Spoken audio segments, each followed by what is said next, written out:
हमारी संस्कृति, हमारे संस्कार सदा रहे हमारे साथ। भारत की पुरातन गाथाएं और महान संतों की वाणी। सब्सक्राइब करें तिलक कथाएं। कई तरीके की एलईडी लाइट्स आपके घर और ऑफिस के लिए। GR LED lights, make India bright.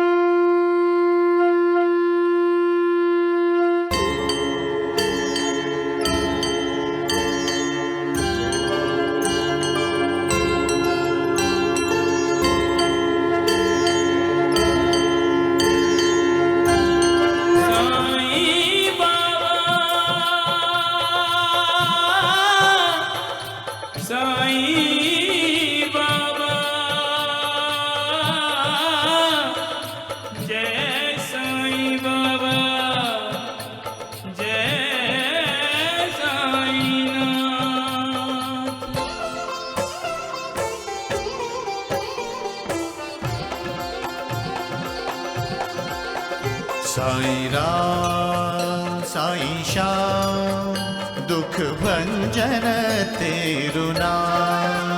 Sai Ram Sai Shyam दुख भंजन तेरु नाम। हे साईं नाथ तेरे आने से, हे साईं नाथ तेरे आने से हुआ धन्य ये धरती धाम धाम। साईं राम साईं श्याम दुख भंजन तेरु नाम।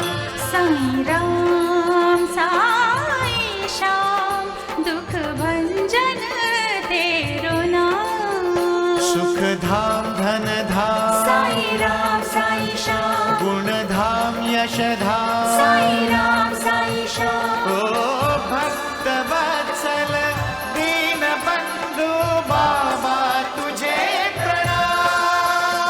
साईं बाबा तुझे प्रणाम। साईं बाबा तुझे प्रणाम।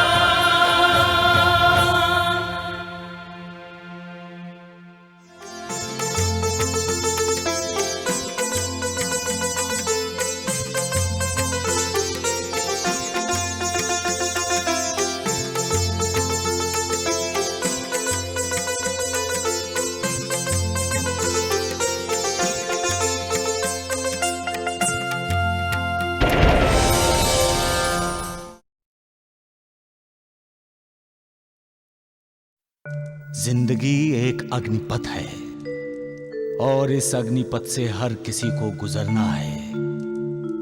जो दूसरा रास्ता बनाते हैं उन्हें मजबूर होकर फिर से इस अग्निपथ पर आना पड़ता है। मेरा बेटा रघुराम कोई पागलपन करे इससे पहले मैं चाहती हूँ उस जानकी की शादी हो जाए। जानकी की शादी माँ जी करवा रही हैं। क्या?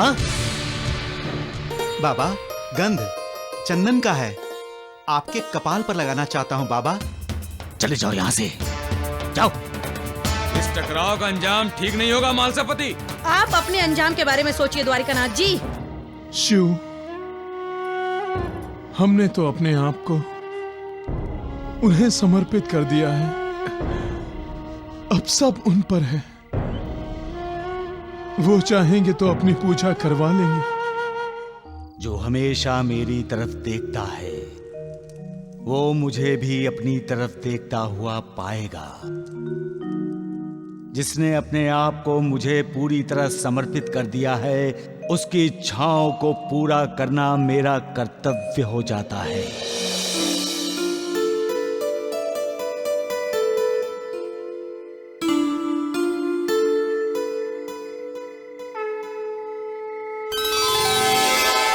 महालसापति, महालसापति, महालसापति।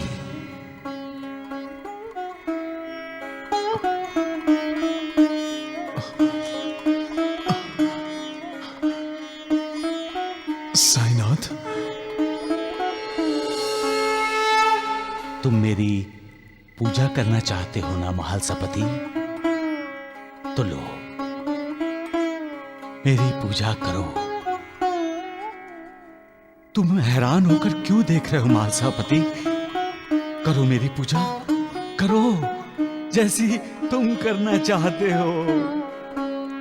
जैसी आपकी आज्ञा साईनाथ, जैसी आपकी आज्ञा,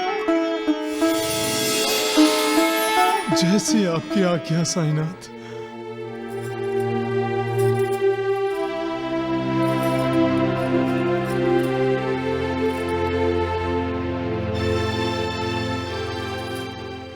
आप किसे प्रणाम कर रहे हो?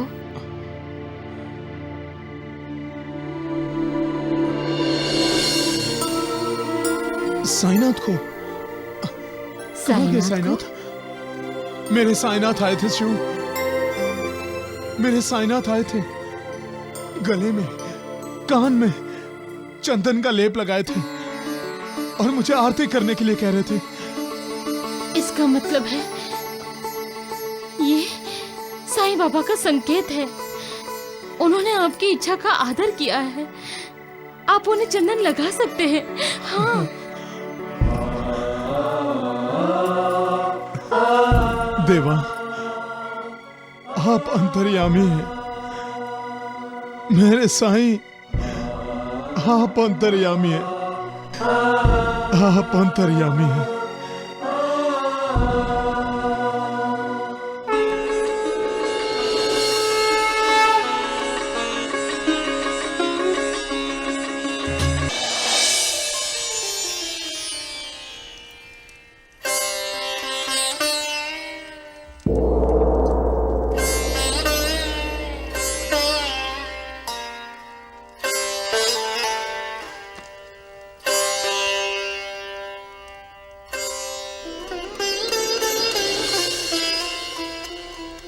रुक जा मालसापति, ये ठीक नहीं है। साईं को टीका मत लगाओ। किसने कहा? किसने कहा? किसने कहा? किसने कहा? किसने कहा? किसने कहा? कौन है जो मुझे अपनी संपत्ति समझ रहा है? कौन है? कौन है जो मुझ पर हुकूमत जताना चाहता है? कौन है? कौन है? कौन है? कौन है? मैं किसी एक का नहीं हूं, सब मेरे हैं। मैं सबका हूं। जो हाथ श्रद्धा सुमन लिए होता है, वो हाथ भक्त का होता है। वो उसका हाथ होता है जो आपको बेपनाह प्यार करता है। उस हाथ को कोई कैसे रोक सकता है? मालसापति, आओ। तुम मुझे चंदन का लेप लगाना चाहते थे ना? लगाओ। मैं देखता हूं कौन रोकता है तुम्हें। लगाओ। बैठो इधर।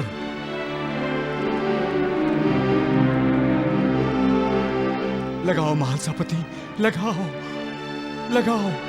राम, यहाँ भी, यहाँ भी, राम, यहाँ लगाओ। जितना तुम्हारा दिल करे उतना लगाओ मालसापति। यहाँ लगाओ, यहाँ लगाओ मालसापति। अरे चलिए द्वारिकानाथ जी। चल चल, है चलो। अरे चल। जितना लगाना चाहो उतना लगाओ। मैं तो केवल भाव का भूखा हूं मालसापति। जहां भाव है वहां मैं हूं मालसापति। मैं। तुम ही राम, तुम ही श्याम, साईनाथ मेरे। तुम ही राम, तुम ही श्याम, साईनाथ मेरे। दूर किए तुमने मेरी राह के अंधेरे। तुम ही राम, तुम ही श्याम, साईनाथ मेरे। तुम ही राम, तुम ही श्याम, साईनाथ मेरे।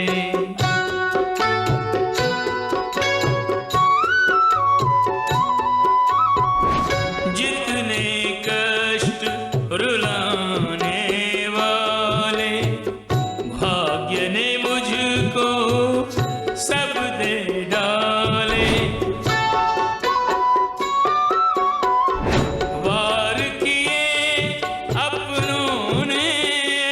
जैसे बैरी भी नहीं करते जैसे तुम थे एक रक्षक लोग सब लुटेरे तुम ही राम तुम ही श्याम साईनाथ मेरे तुम ही राम तुम ही श्याम साईनाथ मेरे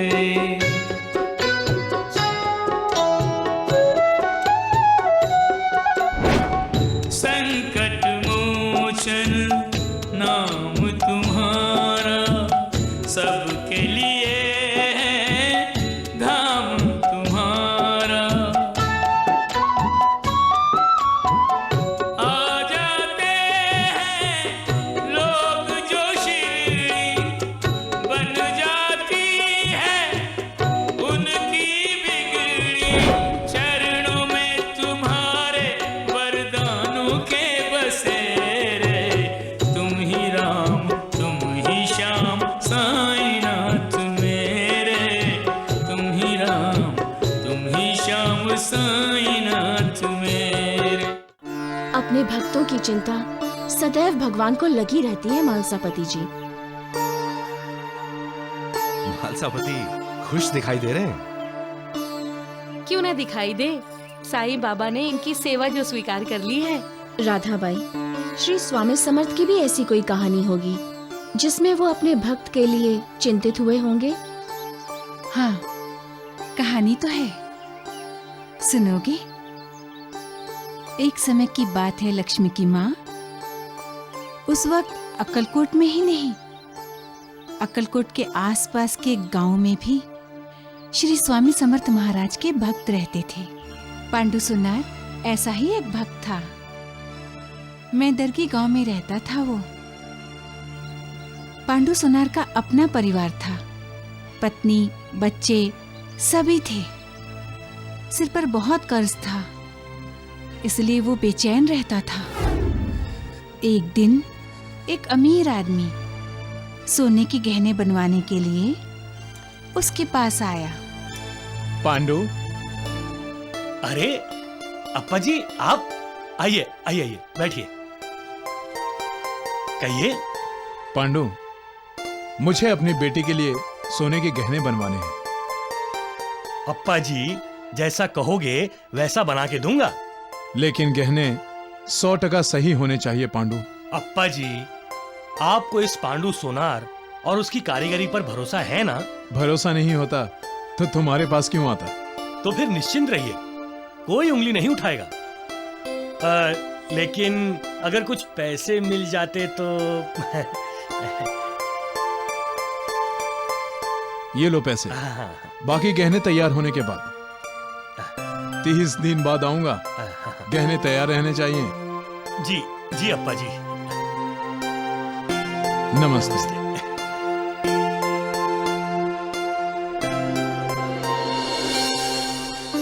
ये आप ही की कृपा है स्वामी महाराज, ऐसी कृपा हमेशा बनाए रखना। ये लीजिए, चाय पीजिए। अरे मंजी, लाओ।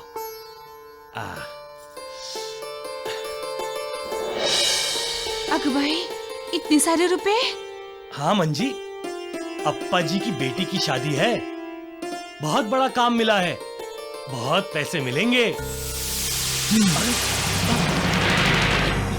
अरे साहूकार जी, आप? हाँ, मैं साहूकार। बच्चों और बीवी के लिए सब लाओगे और साहूकार का कर्जा चुकाना भूल जाओगे, यही ना? मैंने इन रुपयों को अब तुम्हारे खाते में जमा कर दिया है पांडु।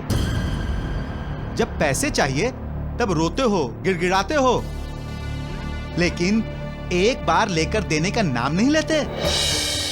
और जब कर्जा चुकाने का वक्त आता है तो साहूकार को ही भूल जाते हो। ऐसी बात नहीं है साहूकार जी, दरअसल मैं तुम्हारी राम कहानी सुनने नहीं आया हूँ।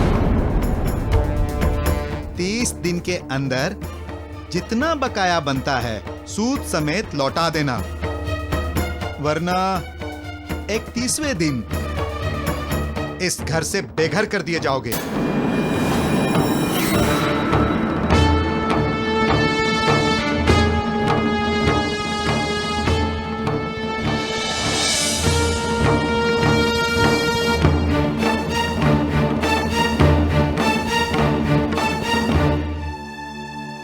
क्या होगा? मंजी, एक उपाय है। क्या? अगर हम असली की जगह अप्पा जी को नकली गहने थमा दें तो? देखो मंजी, मैं चांदी के गहने बनाकर उस पर सोने की परत लगा दूंगा। अप्पा जी तो क्या, किसी को भी पता नहीं चलेगा। और फिर अप्पा जी जो सोने के पैसे देंगे उससे हम साहूकार का कर्जा चुका देंगे। ये तो धोखा हुआ, विश्वासघात है ये। मैं जानता हूँ मंजी, लेकिन इस समय मेरे पास और कोई दूसरा रास्ता भी तो नहीं है। जो मूर्ख होते हैं वो झूठ का सहारा लेते हैं। मूर्ख, तुम फंसोगे, मुश्किल में पड़ोगे तुम। संभल जाओ, सत्य का साथ मत छोड़ो।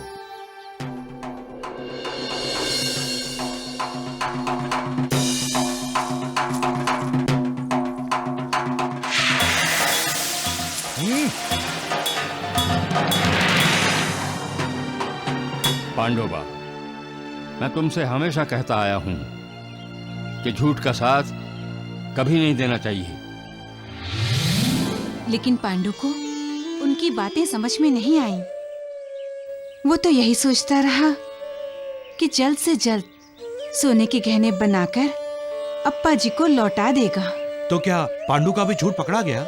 हाँ, जब तक वो सोने के गहने बनाकर लौटाता, उससे पहले उसका झूठ पकड़ में आ गया और उसे सजा हो गई। उन दिनों अकाल पड़ा हुआ था, इसीलिए जेल की सजा को टाल दिया जाता था और उसकी जगह पे दी जाती थी कोड़े मारने की सजा। पांडु सुनार को भी दी गई कोड़े मारने की सजा। पांडु सोनार, तुम पर अप्पा जी गोडबोले के साथ दगा करने का आरोप साबित हुआ है। तुम पर इन्हें असली सोने के गहने की जगह दागी सोने के गहने देने का आरोप है। लिहाजा तुम्हें 50 कोड़े लगाने की सजा मिली है। सरकार, सरकार मुझे माफ कर दीजिए, सरकार मुझे माफ कर दीजिए। मैं अपनी पत्नी और अपने बच्चे की कसम खाकर कहता हूँ सरकार, मैं ऐसी धोखेबाजी कभी नहीं करूँगा। सभी गुनहगार ऐसा ही बोलते हैं। मेरा पति गुनहगार नहीं है साहब। तुम्हारे पति का गुनाह साबित हो चुका है और इसे अपने गुनाह की सजा भुगतनी ही पड़ेगी।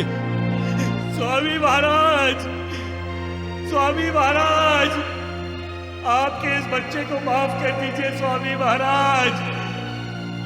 मेरी रक्षा कीजिए स्वामी महाराज, मेरी रक्षा कीजिए। पांडु को सजा दी जाए।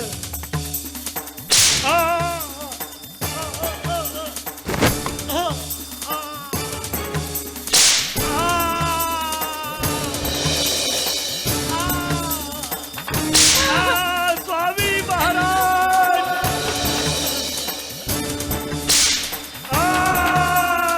मुझे माफ कर दीजिए स्वामी महाराज, मुझे माफ कर दीजिए। स्वामी जी, अप्पा जी, हम पे मेहरबानी कीजिए, मेरे पति को बचा लीजिए, अपनी शिकायत वापस ले लीजिए, मेरे पति को बचा लीजिए। स्वामी महाराज, यहाँ आपके सिवा मेरी सुनने वाला कोई नहीं है। अगर सजा ही देना है तो मुझे दे दीजिए स्वामी महाराज। रुक जाओ, रुक जाओ, रुक जाओ, रुक जाओ। स्वामी समर्थ आ गए, स्वामी समर्थ आ गए, स्वामी समर्थ आ गए, स्वामी समर्थ आ गए।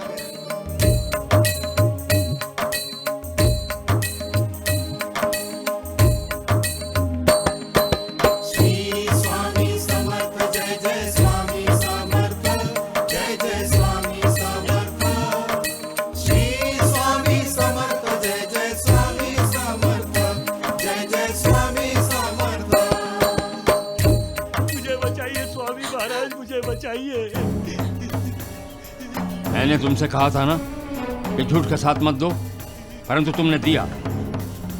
अगर सत्य का साथ देते तो इस तरह मुजरिम बनकर तुम्हें सबके सामने सजा भुगतनी नहीं पड़ती। माफ कर दीजिए स्वामी, इन्हें माफ कर दीजिए। जो सत्य का साथ देता है उसकी नीयत कभी नहीं बिगड़ती है पांडु। मुझ पर कर्ज का बोझ था स्वामी महाराज। कर्ज का बोझ क्यों हुआ पांडु? क्यों हुआ तुम पर कर्ज का बोझ? क्योंकि तुम मेहनत करके रोटी कमाना नहीं चाहते थे, तुम आलसी बन गए थे, और आलसी व्यक्ति की उन्नति कभी नहीं हो सकती। मैं आलस को त्याग दूंगा स्वामी महाराज, और मैं दिल लगाकर काम करूंगा। मंजी, पति की तरक्की और खुशहाली में जिस तरह का साथ पत्नी का होता है, वैसा ही साथ पति की बदहाली में भी होना चाहिए। क्या वो साथ तुमने अपने पति का दिया है? नहीं स्वामी, मुझसे भी गलती हुई है और इसकी सजा मैं भोग रही हूँ। अपनी आंखों से वो देख रही हूँ जो सपने में भी कभी नहीं सोचा था। आप इन्हें माफ कर दीजिए स्वामी, आप इन्हें माफ कर दीजिए। कितने कोड़े मारे हैं इसे? 5 स्वामी महाराज। काफी हुआ। जब इंसान को अपनी गलती का एहसास हो जाए तो सजा वहीं पूरी हो जाती है। इसे भी अपनी गलती का एहसास हो गया है, अब ये दोबारा कभी गलती नहीं करेगा। लेकिन स्वामी महाराज। कहा ना छोड़ दो इसे।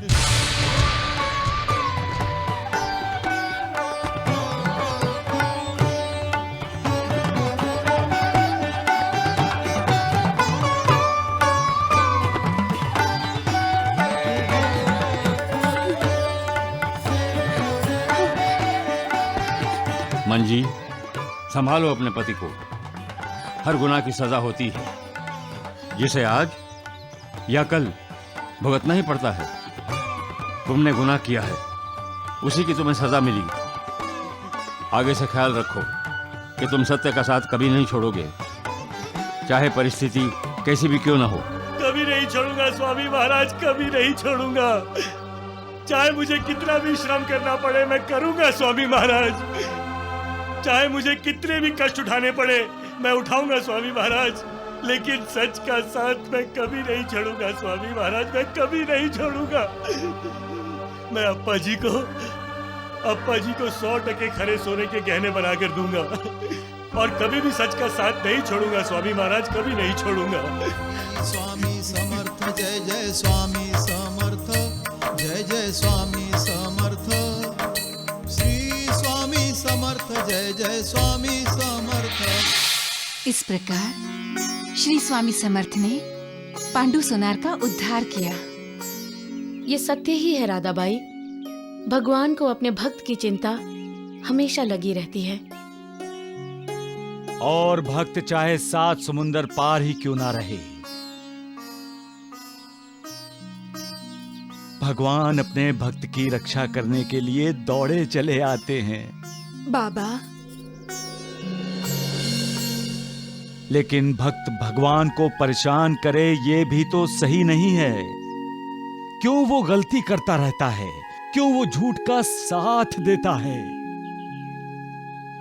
इसलिए कहता हूं, सच का साथ दो, सच की राह पर चलो और सच बोलो।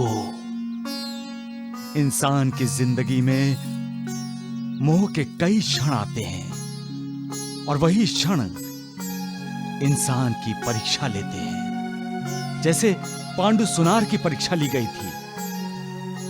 मोह के इन क्षणों पर विजय वही पाता है जो सत्य की राह पर कभी विचलित नहीं होता, जिसका विवेक हमेशा जगा हुआ रहता है। इसलिए वो कभी अविचार नहीं करता। मालसापति, जिसकी मालिक पर अविचल अगाध श्रद्धा है, आस्था है, उसका ईमान कभी डगमगाता नहीं है, न ही डोलता है। जिसका ईमान डोल जाता है वो झूठ का हाथ पकड़कर चलता है, और ऐसे लोग मुश्किल में फंस जाते हैं। इसलिए चलना है तो सच का हाथ पकड़कर चलो, क्योंकि वो हाथ मालिक का हाथ है। सच ही मालिक है, मालिक ही सच है। सबका मालिक एक। रघु चाचा, चाचा, रघु चाचा, रघु चाचा, अगर आज जल्दी नहीं आ सके तो बहुत बुरा होगा।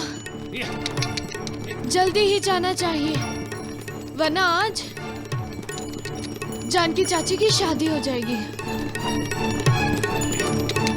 रघु चाचा, रघु चाचा, रघु चाचा, रघु चाचा, रघु चाचा। राजू, तुम क्या हुआ? तुम पाठशाला नहीं गए?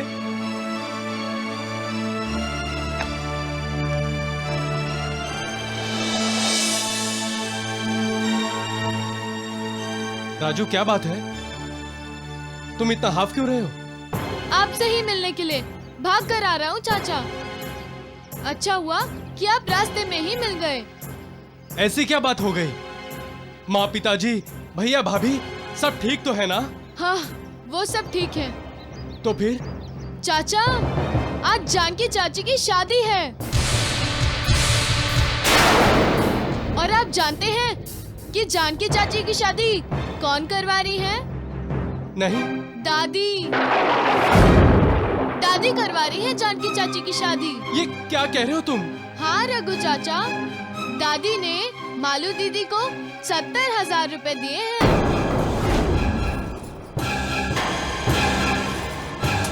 वो मालू दीदी हमारे घर क्यों आई थी?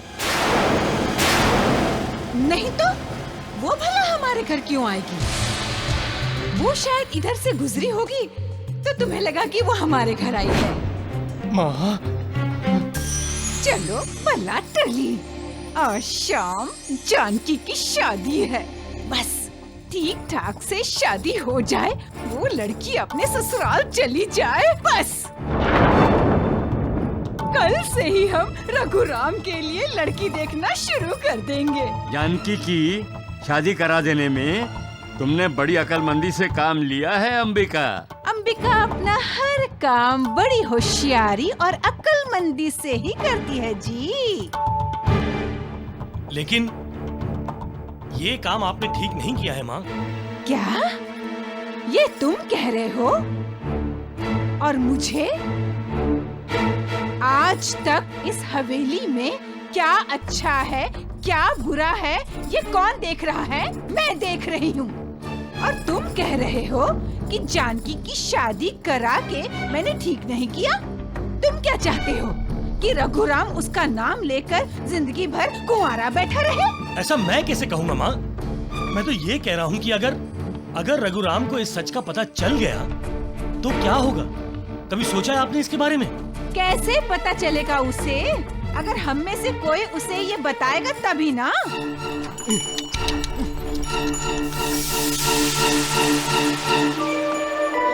लगता है रघु आ गया है माँ।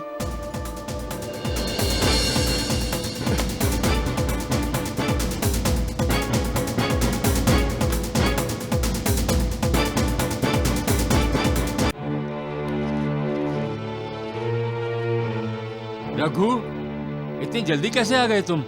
काम जल्दी हो गया, इसलिए जल्दी आ गया पिताजी। तुमने अच्छा किया बेटे, अच्छा ही किया। लेकिन जानकी चाची की शादी किसी और से करवाने के लिए आपने जो पैसे दिए हैं वो आपने बहुत बुरा किया दादी। पूछो ना चाचा, दादी से पूछो ना। राजू चुप रहो तुम। मैं चुप नहीं रहूंगा माँ। बहुत बदतमीज हो गए हो तुम राजू। वो सच को सामने रख रहा है इसलिए माँ, इसलिए वो बदतमीज हो गया। अब मैं भी वही करना चाहता हूँ। आप मेरी माँ हैं और मैं आपका बेटा, फिर भी आपने मेरे साथ ऐसा किया क्यों माँ, क्यों? क्या मैं आपका दुश्मन हूँ? क्या मैं आपका सगा बेटा नहीं? क्या मैं आपका सौतेला बेटा हूँ? क्या आप लोग मेरे अपने माँ बाप नहीं हैं? क्या आप लोगों ने मुझे गोद लिया है? रघु, क्या हो गया है तुम्हें? क्या बहकी बहकी बातें कर रहे हो? मैं बस यही जानना चाहता हूँ कि जिसे मैं माँ कहता हूँ वो मेरी माँ है कि नहीं? जिसे मैं अपना पिता कहता हूँ वो मेरे पिता है कि नहीं? मैं बस ये जानना चाहता हूँ कि आप लोगों ने मुझे जन्म दिया है कि नहीं? हाँ, मैंने ही तुम्हें जन्म दिया है और हम दोनों ही तुम्हारे माता पिता हैं। ऐसा कैसे हो सकता है? कैसे हो सकता है ऐसा कि जो माँ जन्म दे वही अपने बच्चों से दुश्मनी निभाए? आपने कैसे मेरी खुशी का, मेरे प्यार का गला घोंट दिया? कैसे माँ, कैसे? अरे रघु, जानकी तुम्हारे लायक नहीं है, इसलिए मुझे ऐसा करना पड़ा। मतलब आप ये मान रही हैं, ये सब कुछ आपने किया है? ये सब मेरे खिलाफ आपकी एक साजिश थी? नहीं, इसमें कोई साजिश नहीं थी। अगर कुछ थी तो तुम्हारी खुशी। मैंने सिर्फ और सिर्फ तुम्हारी खुशी देखी है। और उस खुशी की आपने कीमत चुकाई है 70,000 रुपए।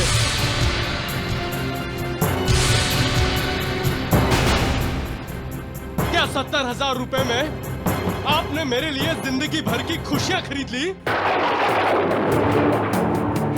शांत हो जाओ रघु, शांत हो जाओ। आपने भी माँ का साथ दिया है पिताजी। आपसे तो कम से कम ऐसी उम्मीद नहीं थी। माँ का एक नाम है विश्वास, दूसरा नाम है श्रद्धा, तीसरा नाम है भक्ति और चौथा नाम है ममता। आज आपने सभी नामों को कलंकित किया है माँ। मुझे खुशियां देने की बजाय मेरी खुशियों को छीना है आपने। सुना आपने? रघु, कहाँ जा रहे हो तुम? मैं आस्त गांव जा रहा हूँ भैया। वहाँ जाकर क्या होगा? अब बहुत देर हो चुकी है देवर जी। देर तो देर ही सही। अगर जानकी की शादी नहीं हुई होगी तो मैं उससे शादी करूंगा। इस घर की बहू बनाकर लाऊंगा उसे।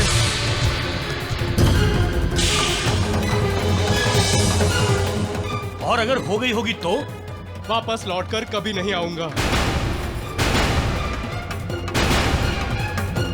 मुझे आशीर्वाद दो माँ।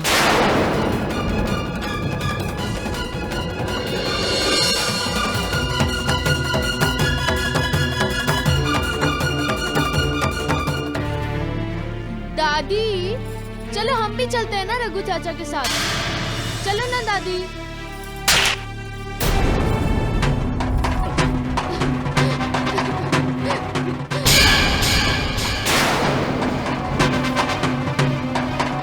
तुम दुष्ट हो दादी, तुम दुष्ट हो, बहुत बुरी औरत हो तुम। जहां विश्वास होता है वहीं विश्वासघात भी। विश्वासघात वही करता है जिस पर इंसान विश्वास करता है, और जब अपने विश्वास पर घात होते हुए इंसान देखता है तो उसका अपना श्वास भी डगमगा जाता है। क्यों डगमगा जाता है? क्योंकि विश्वास का अर्थ ही है निश्चिंतता, निर्भयता और निर्भरता। जिस पर वो विश्वास करता है वही विश्वासघात, वही धोखा देता है। तब इंसान अंदर से हिल जाता है, उसका खुद का आत्मविश्वास डोल जाता है। कुछ पलों के लिए तो ऐसा महसूस होता है जैसे वो जीते जी मर गया हो। एक बार जिसके साथ विश्वासघात हो जाए उसका विश्वास पर से विश्वास उठ जाता है। वो कभी किसी पर दोबारा यकीन ही नहीं करता और ना ही करना चाहेगा। क्यों होता है ऐसा? ऐसा इसलिए होता है क्योंकि विश्वासघात करने वाला वो होता है जो आपका करीबी होता है। विश्वासघात करने वाला वो होता है जो आपका रिश्तेदार होता है, आपका मित्र होता है, कोई पराया नहीं होता, आपका मित्र होता है। क्योंकि पराये पर तो विश्वास ही नहीं होता, कोई करता ही नहीं। अब सवाल यह है कि क्यों होता है विश्वासघात? विकारों के अधीन रहने वाला इंसान अपने स्वार्थ के लिए ही अपनों से विश्वासघात करता है। तो क्या इस दुनिया में विश्वास करने के लिए कोई जगह नहीं? एक जगह है, वहां विश्वासघात नहीं होता। ये एक जगह है जहां विश्वास की कद्र होती है। वो जगह है मालिक। मालिक जो निर्विकार है, निर्गुण है, उस पर विश्वास का मतलब है भक्ति। वो मालिक भक्ति की कद्र करता है और फल देता है और उद्धार करता है। अगर विश्वास करना ही है तो उस मालिक पर करो, उस मालिक पर। सबका मालिक एक।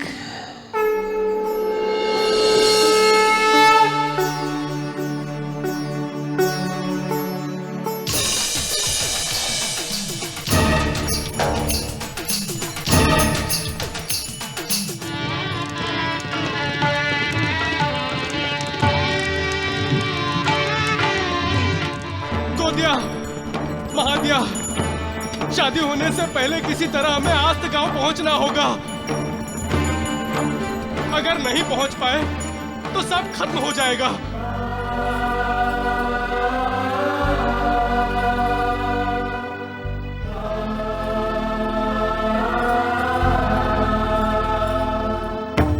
मेरे यार, बस आज तुम दोनों जी जान से दौड़ लो मेरे लिए।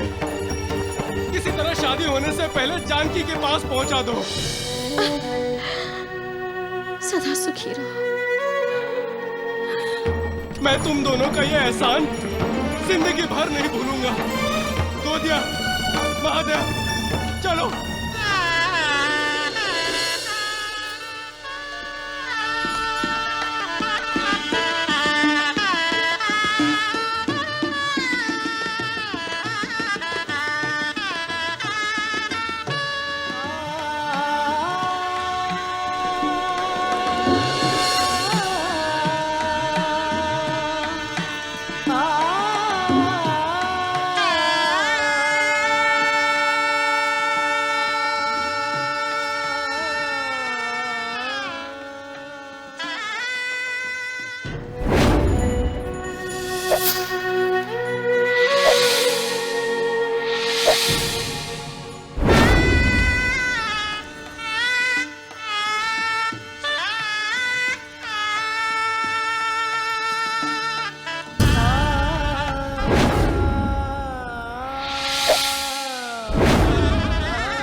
बंद आंखों में इंसान अपनी जिंदगी में बहुत खूबसूरत सपना देखता है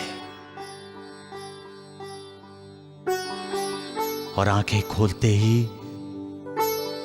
वो सपना मिटते देखकर इंसान को लगता है जैसे उसकी जिंदगी ही मिट गई। इंसान आसों उम्मीदों पर ही तो जीता है। उम्मीद क्या है? सपना ही तो है। आशा और सपना दोनों इंसान को जीने की नई नई उम्मीदें देते रहते हैं। लेकिन जब आशा निराशा में बदल जाती है तो इंसान की उम्मीद टूट जाती है, सपने बिखर जाते हैं और वो अपने होश हवास खो बैठता है। उसका यकीन पर भी यकीन नहीं रहता। उसे लगता है जैसे वो ठुकरा दिया गया हो। तब मालिक उसका साथ देता है, क्योंकि जिसका कोई नहीं होता उसका मालिक ही तो होता है। सबका मालिक एक।